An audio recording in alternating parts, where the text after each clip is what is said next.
আমাদের মেয়েদের জ্বরের থাকে ওপেন থাকে, ব্লাডার কাছে থাকে, তাই জন্য মেয়েদেরটা করা খুব ইজি।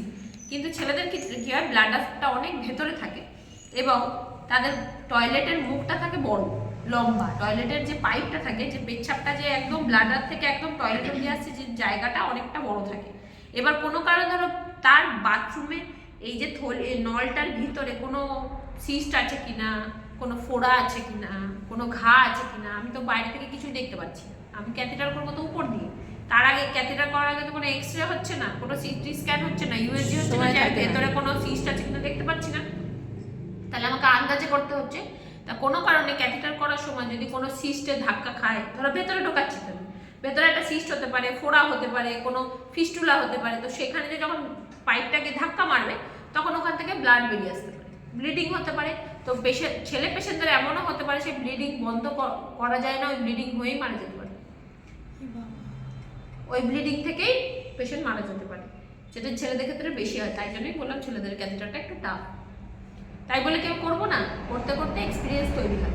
কোনো পেশেন্টের ধরো ফিস্টুলা আছে, ম্যাক্সিমাম ছেলেদের হার্নিয়া থাকে, পাইলস থাকে, তো টয়লেটের ক্ষেত্রে ক্যাথেটার করার আগে যারা এক্সপিরিয়েন্স, যারা করে করে অভ্যস্ত, তাদেরকেই করা উচিত ছেলেদের ক্যাথেটারটা। এই হচ্ছে ব্যাপার। এবার ধরো ক্যাথেটার করছি আমি ছেলেদের, আমার জিনিস সব একই থাকবে, শুধু 10 ml সিরিঞ্জ। এখানে তো আমি মেয়েদের ক্যাথেটারের ক্ষেত্রে শুধু 10 ml সিরিঞ্জ নিচ্ছি, ছেলেদের ক্ষেত্রে আমাকে একটা এক্সট্রা 5 ml সিরিঞ্জ রাখতে হবে। কেন রাখতে হবে?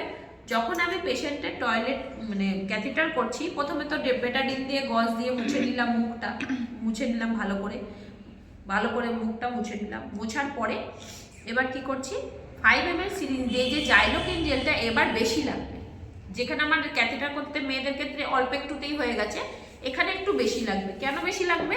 কারণ পেশেন্টের একবারই বলছি, ওর পাইপটা ভেতরে অনেকটা ভেতরে, ছেলেদের ক্ষেত্রে পাইপটা অনেক ভিতরে, যেহেতু উপর থেকে আমাকে দিতে হচ্ছে, তাই জন্য একটু জাইলোকেনটা বেশি লাগবে। তাই জন্য আমি কি করব, প্রথমে 5 ml সিরিজটা এরকম খুলে দেব, খুলে দিলে আমার যে হেল্পিং হ্যান্ড থাকবে আমাকে জাইলোকেনে এই সিরিঞ্জের ভিতরে জাইলোকেন ঢেলে দেবে এরকমভাবে, প্রায় 1-2 ml জাইলোকেন বেশি করে ঢেলে দেবো। ঢেলে কি করব, আমি এই সিরিঞ্জে এরকম করে, যেরকম ইঞ্জেকশন নিই এরকম করে মোটামুটি এতটা ভরে নেব। ভরে নিয়ে পেশেন্টের মুখের মাথাটায় এরকম ধরে, মাথাটা এরকম ধরতে হবে, ধরে ওখানে এরকম পুশ করে দিতে হবে।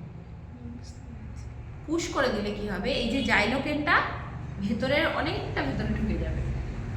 তাহলে ভেতরে ঢুকলে কি হবে, তার ব্যথাটা আরো কম লাগবে আর স্মুথ ঢুকে যাবে। কোনো জায়গায় সিস্ট থাকলেও তার গায়ে দিয়ে এই জেলটা লেগে গেলে তাহলে অনায়াসে তাকে ধাক্কা না মেরে আস্তে আস্তে ঢুকে দিতে হবে। বোঝা গেল? তাহলে আমাকে এটা ধরতে হবে, প্রথম ক্ষেত্রে এটা ধরতে হবে।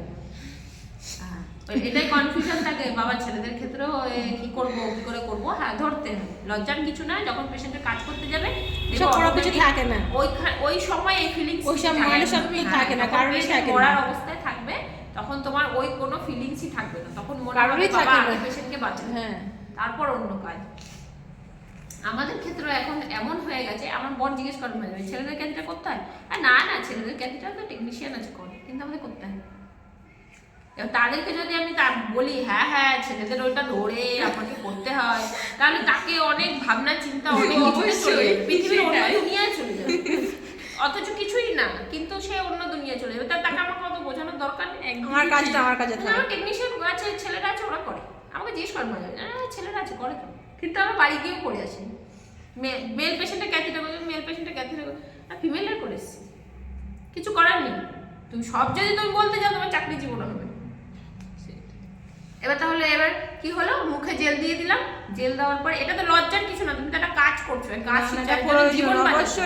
তুমি ধরো পাড়ার কোনো একটা হল, নিজে আত্মীয়র মধ্যে কারো টয়লেট আটকে গেল, তুমি যদি কাজটা জানো, তুমি তার টয়লেটটা করিয়ে দিয়ে তুমি তার জীবন বাঁচাতে পারবে। একদম পজিটিভ দিকটা দেখতে হবে, নেগেটিভ দেখলে হবে না। তারপরে পাইপটা কি করতে হবে, ওই ভেতরে আস্তে আস্তে ভেতরে ঢুকিয়ে দিতে হবে।